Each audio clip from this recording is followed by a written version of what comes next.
Hello everybody, welcome back to my YouTube channel. I am Aiden Cossack, and today we have a movie based off of a true story, and that is The Best of Enemies. Now what we talking about is important, and you gon' damn well listen to us. She in a bad mood today. Talking about home. Right off the bat, I didn't really know what to expect from this movie because we get these kind of stories all the time. And that's not a bad thing. I wish that we get more stories like this. I just wish every one of them did it differently. This kind of falls in those cliches, but I'll talk about that in a moment. But we get these kind of stories all the time where it's an uplifting, heartfelt story about Black Americans and our progress to where we are now.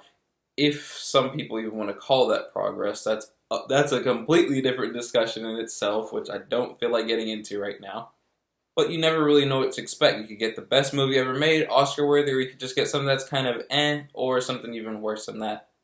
This kind of falls in between that and Oscar-worthy bait for me. I don't think that it's Oscar caliber, but the talent behind this movie for sure. Taraji P. Henson, which I know a lot of you guys know from Empire and a couple other movies that she's done. No, of course not. She's great. She's always great. But the two that I want to talk about in this movie, taking nothing away from Taraji P. Henson, but the first one that I want to talk about, Sam Rockwell. Sam Rockwell was great in this movie. And this movie does something that I wasn't really expecting. I thought this was going to be more centered on Taraji P. Henson and what her struggle is. A lot of the focus of this movie is actually on Sam Rockwell as this KKK member. I wasn't really expecting that, and they definitely make you feel like this is not a likable guy in the first half of the movie or so, but you start to feel for him once he starts feeling for the rest of their town, which was an approach that I really just didn't expect from this movie at all, and I really liked it. The other person that I wanted to talk about in this movie was Babao Ceesay, I believe is how you say his name. I know I probably butchered that, but yeah, he was great as kind of this man who has to come in and organize all these folks, and he's kind of the voice of reason. You know, he's putting up with a lot of crap from the white folks that he really shouldn't have to deal with being a man of color, and he's putting up with a lot of crap from the black folks who are just kind of being ignorant and racist themselves, which I know a lot of people on the internet just can't believe that someone that's a minority can be racist. It happens. I'm half white, half black, so I get the view from both sides.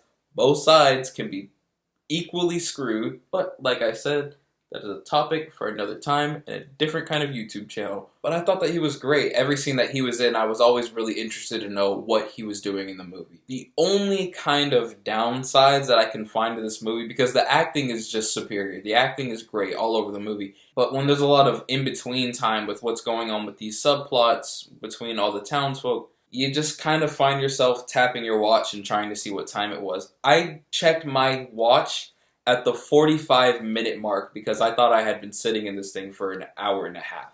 It's too long. This movie really kind of drags. And I don't want to say that it meanders, kind of like Aftermath. Aftermath didn't really know what it was. This movie very clearly has a message and it knows what it's trying to tell you. I know it's based off of something true, but you kind of have to add something into it to get me to think that this is different from the last one that I saw, All Hidden Figures, which Taraji P. Henson was just in. So I needed something more from this movie, a little bit more bite. It was just kind of cliche, and I knew the way it was going to go. I knew every beat before it kind of happened. But all that being said, don't take too much negativity out from that. I really liked this movie. I thought it was a great message, and I really enjoyed how diverse my audience was and some of the people that came to go support this movie, which I really hope that you guys do. I hope that it doesn't get kind of lost in that shovel between Pet Sematary coming out this weekend and Shazam, which you can check out both my reviews on and my spoiler review for Shazam, by the way. Anyway, guys, I think I'm going to have to give this movie an 8 out of 10.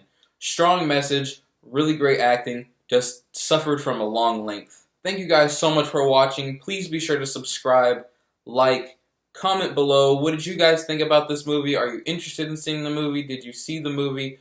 All that stuff. The more and more I say that, I realize I'm starting to sound like Jeremy Jahns, which his videos are amazing, by the way. I'm sure you guys have seen them before. Check out my social media in the links below. Hit the notification bell if I didn't already say that. I know I always forget to say that one, so you guys can stay up to date on all my videos that I have coming forward. And thank you guys so much for watching. Have a good day.